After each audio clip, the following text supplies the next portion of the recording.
Halo sobat, sebelum mulai jangan lupa like, share, komen dan subscribe. Terima kasih. Ciri-ciri Central Wallet.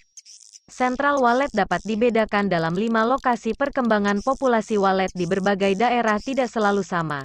Ada daerah yang sudah puluhan tahun terdapat populasi wallet. Ada juga daerah yang baru beberapa tahun dibangun sudah mulai dihuni wallet. Berdasarkan jumlah populasi burung tersebut, Central Wallet dapat dibedakan dalam 5 lokasi. 1. Lokasi sentral. Jumlah gedung wallet yang ada di lokasi sentral ini terdiri dari 1 sampai 3 gedung. Populasi walletnya berkisar 1000 sampai 3000 ekor. Umumnya, lokasi ini baru berkembang selama 2 sampai 3 tahun. Contoh Central Wallet kecil adalah Palangkaraya, Kalimantan, Aceh, Palembang, Riau, Sumatera, Sulawesi dan beberapa wilayah lainnya. Di daerah ini, jumlah gedung wallet sudah lumayan banyak. Prospek untuk mendirikan gedung wallet di lokasi sentral ini masih sangat bagus. Dengan catatan, sumber pakan di daerah tersebut cukup melimpah dan tersedia dalam jangka waktu yang panjang. 2. Lokasi sentral berkembang. Lokasi sentra ini terdiri dari 3 sampai 10 untuk setiap daerah gedung dengan populasi wallet sebanyak 3000 sampai 10.000 ekor. Umumnya lokasi ini mulai berkembang 3 sampai 5 tahun. Contoh Central Wallet ini adalah di Labuhan Maringgai, Lampung Timur, Kalimantan Timur, Kalimantan Barat, Kalimantan Tengah, Sulawesi Barat, Sulawesi Selatan. Prospek mendirikan gedung wallet di lokasi ini masih cukup bagus. Namun, harga tanah di tempat ini sudah mulai mahal, yaitu antara 1 juta rupiah sampai dengan 5 juta per meter. Contoh lain yaitu Samuda dan Sampit.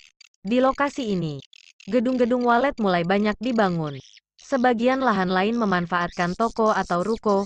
Harga tanah di daerah ini sudah mulai mahal, yaitu sekitar 3 juta rupiah per meter. 3. Lokasi sentral padat. Disebut lokasi sentral padat karena gedung wallet dan ruko yang dirancang untuk budidaya wallet banyak berjejer. Jumlah bangunan antara 10 sampai 60 gedung. Sementara itu, populasi wallet mencapai ratusan ribu, bahkan lebih dari 1 juta ekor. Dalam perkembangannya ke depan, lokasi ini menjadi sangat padat baik dari populasi burung yang cepat berkembang dan semakin besar jumlahnya maupun jumlah gedungnya yang terus bermunculan. 4. Lokasi sentral padat. Contoh lokasi sentral wallet yang sangat padat terdapat di Kecamatan Tempilang, Kabupaten Bangka Tengah. Sampai pertengahan tahun 2003, telah berdiri lebih dari 70 gedung wallet dengan tinggi rata-rata 6 lantai.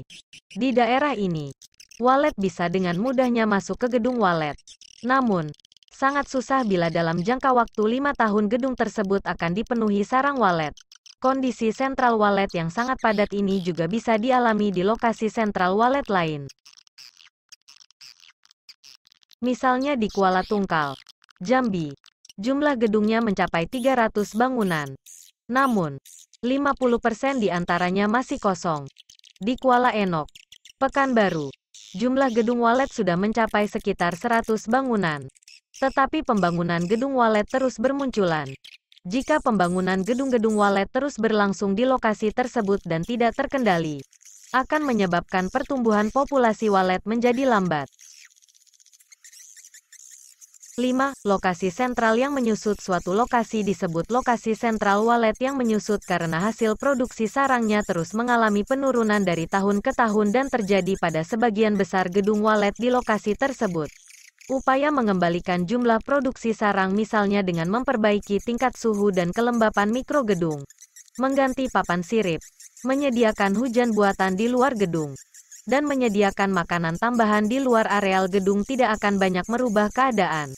Hal itu terjadi karena permasalahannya bersumber dari rusaknya ekosistem di daerah tersebut. Rusaknya habitat makro di sekitar Central Wallet akibat dibangunnya pabrik-pabrik membuat suhu lingkungan menjadi sangat panas dan menimbulkan polusi.